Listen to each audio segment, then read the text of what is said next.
नमस्कार। आज हम ध्यान के आसन के बारे में समझेंगे। ध्यान के आसन को साधने का महत्व सिर्फ इतना ही है कि आप ध्यान में जितनी देर भी बैठें बिना हिले डुले बैठ सकें, और जब ध्यान में प्रगति होने लगे जिससे कि शरीर में एनर्जी, चेतना शक्ति का मूवमेंट जब शुरू हो जाता है तो आपका आसन न टूटे। बस इसीलिए ही साधक को गहरे ध्यान में उतरने के लिए शरीर को साधना होता है। और शरीर को साधने का मतलब ये नहीं है कि आपको शरीर के साथ कोई जबरदस्ती करनी है या शरीर को कष्ट देना है। आपको आसन में बैठे हुए 3 चीजों का ध्यान रखना है। पहले आपके पैरों की पोजीशन, दूसरा आपके हाथों की पोजीशन और तीसरा आपकी कमर, रीढ़ की हड्डी की पोजीशन। बस इससे ज्यादा आपको ध्यान आसन से और कुछ नहीं चाहिए और न ही मिल सकता है। इसके बाद सब कुछ आपके ध्यान की विधि और आपके मन की अवस्था पर निर्भर करता है। तो आप हमेशा कोशिश करें कि आप जमीन पर ही बैठें, क्योंकि अगर बेड या सोफे पर बैठते हैं तो ज्यादा लचीलापन होने से आप किसी भी एक साइड में गिर जाते हैं। तो आप जितना हो सके जमीन पर बैठकर ध्यान करने की कोशिश करें। और जब भी बैठें नीचे कोई गद्दी, कंबल या कोई ऐसी चीज रख लें जो पीछे से थोड़ी सी ऊंची हो, क्योंकि जब ध्यान थोड़ा गहरा होने लगता है तो गर्दन ऊपर और थोड़ी सी पीछे की ओर खिंच जाती है, जिससे शरीर का बैलेंस भी पीछे की ओर जाने लगता है, जिससे आपका ध्यान टूट जाता है। ध्यान में बैठते हुए एक ही बार में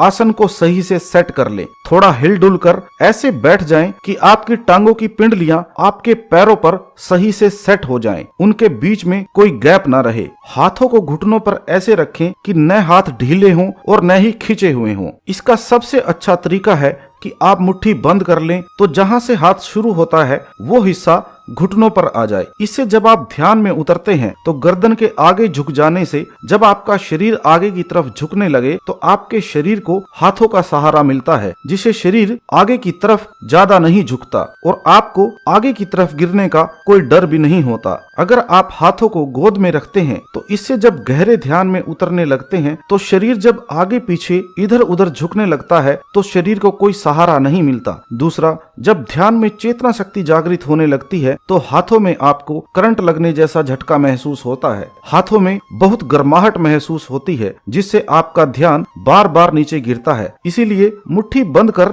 घुटनों पर रखने से आप इन समस्याओं से बच जाते हैं। साधक जो सबसे अधिक सवाल पूछते हैं वो है कमर या रीढ़ की हड्डी को कितना सीधा रखें, कैसे सीधा रखें। आप एक बात को मन में बिठा लीजिए कि जब तक आपके ध्यान में एकाग्रता न आए और उस एकाग्रता से आपके शरीर में चेतना शक्ति जागृत न हो जाए तब तक सिर्फ कमर को सीधा रखने से कुछ नहीं होने वाला। बल्कि जब ध्यान की एकाग्रता से आपकी चेतना शक्ति जागृत होती है और जब चेतना शक्ति का खिंचाव ऊपर की तरफ हो जाता है तो आपके बिना किसी प्रयास के ही आपका शरीर और आपकी कमर अपने आप ही बिल्कुल सीधी होकर खिंच जाती है। इसलिए जब ध्यान में थोड़ी देर बैठने पर शुरुआत में कमर झुकने लगती है तो आपको बार बार कमर को सीधा करने पर ध्यान नहीं देना है, बल्कि जितना हो सके बिना हिले डुले बैठे रहना है और पूरा ध्यान सिर्फ तीसरे तिल, थर्ड आई, आज्ञा चक्र पर लगाए रखना है। जितना हो सके शरीर के निचले हिस्सों के बारे में ज्यादा विचार नहीं करना है। कुछ नए साधकों के जब हाथ पैर सुन्न होने लगते हैं तो वो डर जाते हैं। आपको बिल्कुल भी डरने की जरूरत नहीं है, ये बिल्कुल नॉर्मल है। शुरू में पैर सुन्न होते हैं, फिर हाथ सुन्न होते हैं, फिर धीरे धीरे आंखों के नीचे तक का पूरा हिस्सा सुन्न हो जाता है। तो ये ध्यान की नॉर्मल अवस्था है, आपको इससे घबराने की जरूरत नहीं है। सिर्फ ध्यान से उठते हुए जो वीडियो आपके स्क्रीन पर है उसमें बताई गई कुछ विधियां हर रोज जरूर कर लें, ताकि ध्यान से उठने के बाद भी आपको कोई परेशानी महसूस न हो।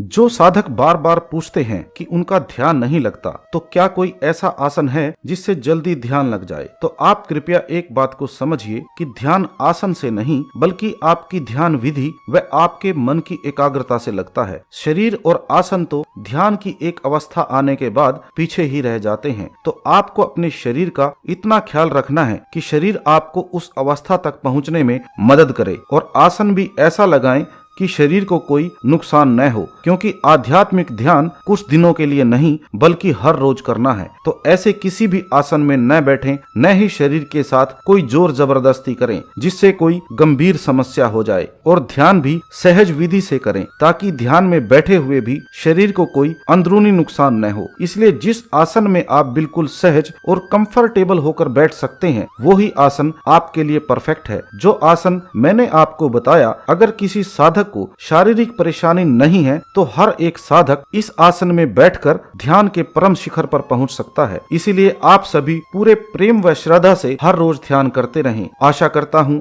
मैं आपके ध्यान आसन से संबंधित सभी सवालों का जवाब दे पाया। अगर फिर भी कोई सवाल हो तो आपके कमेंट्स का स्वागत है। आपका समय देने के लिए बहुत बहुत धन्यवाद।